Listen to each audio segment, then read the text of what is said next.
This is Cue the Winged Serpent on our 31 spooky movies of Halloween.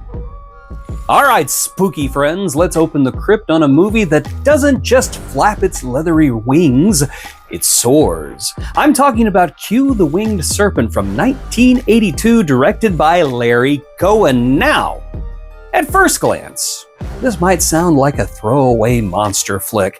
A giant Aztec god that I am not about to pronounce because I do not want to embarrass myself with my whiteness, takes up residence in New York City, nesting inside the spire of the Chrysler Building, and starts picking off unlucky sunbathers, window washers, and rooftop construction workers like free samples at Costco. But what Cohen gives us is so much more. A sharp, character-driven, and surprisingly timeless monster movie that, let's face it, it deserves way more love than it gets. So what is the secret? It's no secret at all, it's the performances. Michael Moriarty plays a twitchy, down-on-his-luck ex-con who stumbles upon the creature's lair. And listen, Moriarty does not go for safe acting choices here. He is jittery, he's cowardly, self-pitying, and yet utterly fascinating of a character. You never quite know what he's going to do, and he gives the entirety of Cue the Winged Serpent this unpredictable edge. And David freaking Carradine, cool as ever, plays the detective trying to piece the case together. And who else is there, you ask? Richard Roundtree, Shaft, shows up because if you're making a movie in New York in the 1980s and Richard Roundtree isn't in it, you are doing it wrong. All three of them bring this gravitas and charisma to what it could have been just schlock. And the result is a monster movie with, dare I say, actual weight. But there's something else that makes Cue special.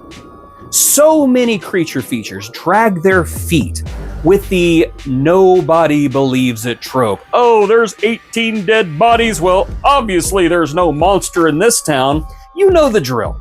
Half the movie is spent convincing the police, the mayor, the scientist, the president, the principal, or whoever that the monster is real.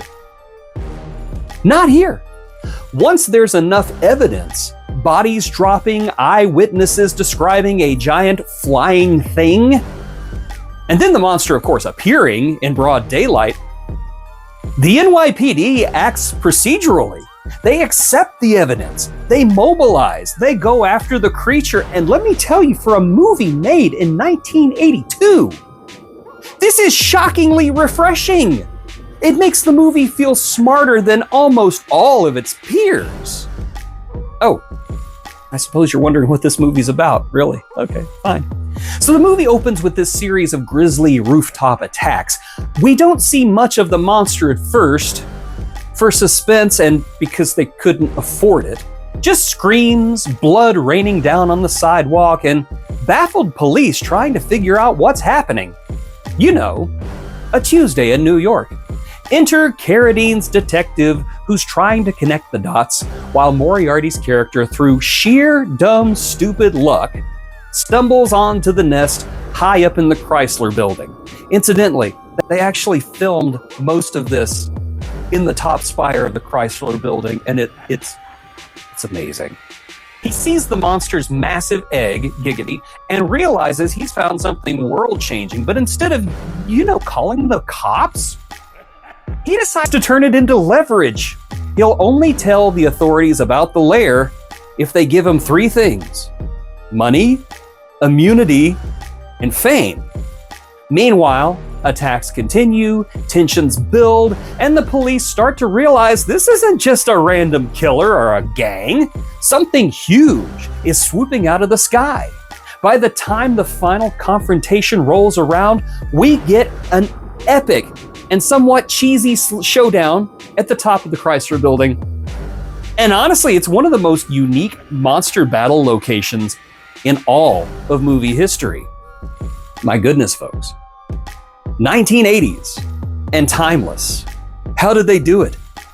Now, don't get me wrong, this movie is definitely a placed product of the 1980s. The cars, the fashion, the lingo, the gritty look of New York City, all scream 1982, but here's the trick. The story itself is timeless. It's a clash between mythology and metropolis, and it just don't age. Swap out the bell bottoms and the boom boxes, you could remake this thing tomorrow without changing a beat. Don't remake this movie, it's perfect the way it is, don't do it, Hollywood. There's something evergreen about a giant god descending upon a city that thinks it's the center of the world, only to find out, no, you're just the fridge that gets opened for a midnight snack. Now let's talk about the monster. I'm gonna try it. Quetzalcoatl. Okay, yeah, that. I'm sorry, I'm white. This monster's brought to life by stop-motion special effects that are pure Ray Harryhausen homage. Sure, by today's CGI standards, it's more than a little creaky, but that's the thing, there's personality in it that makes it all unforgettable. The Chrysler Building location is inspired, giving us shots of this winged serpent circling one of New York's most iconic landmarks. This is the kind of cinematic imagery that just burns itself into your brain and you can't get it out. It's like a tick and you just can't pull it. Folks, I love this movie so much. I want you to love it too. Here's the kicker. Q, the Winged Serpent, is not just a monster movie. It's about desperation, greed, and belief. It's about how people react when the unthinkable drops into their lap and then eats their head. Moriarty's character treats it like a lottery ticket. David Carradine treats it like it's a case to solve, and the city at large has to grapple with the fact that maybe, the old gods aren't gone after all. I think Q and Zool are gonna have words. So when I talk about hidden gems of horror, this is exactly what I mean. Q, the Winged Serpent blends horror, crime, drama, mythology, and even comedy into a creature feature that is as weird as it is wonderful. It is ambitious, it's atmospheric, and the kind of movie that makes you wonder why the heck Hollywood doesn't take risks like this anymore. Seriously, don't remake this movie. Don't do it. So if you haven't seen it, you need to fix that right now. Cue up Q. Dim the lights, open your mind, and let this giant serpent god take you on a ride, because when a movie can make you fully buy into the idea that this gigantic god demon monster has returned to roost in Manhattan and makes you cheer while the NYPD sets up sniper rifles on it, skyscrapers, and everything, that's not just great horror. That, my friends, is a classic.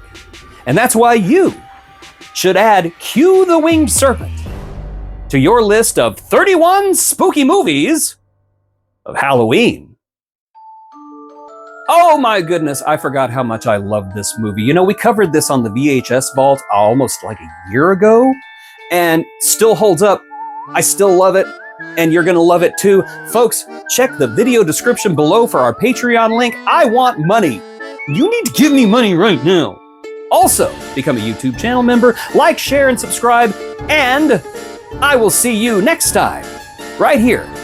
Well, not right here, it'll be a different video. I don't want you to think that I'm just gonna make another video and tag it to the end of this one. I don't even think that's possible. Why would you even think that? I'm ashamed of you.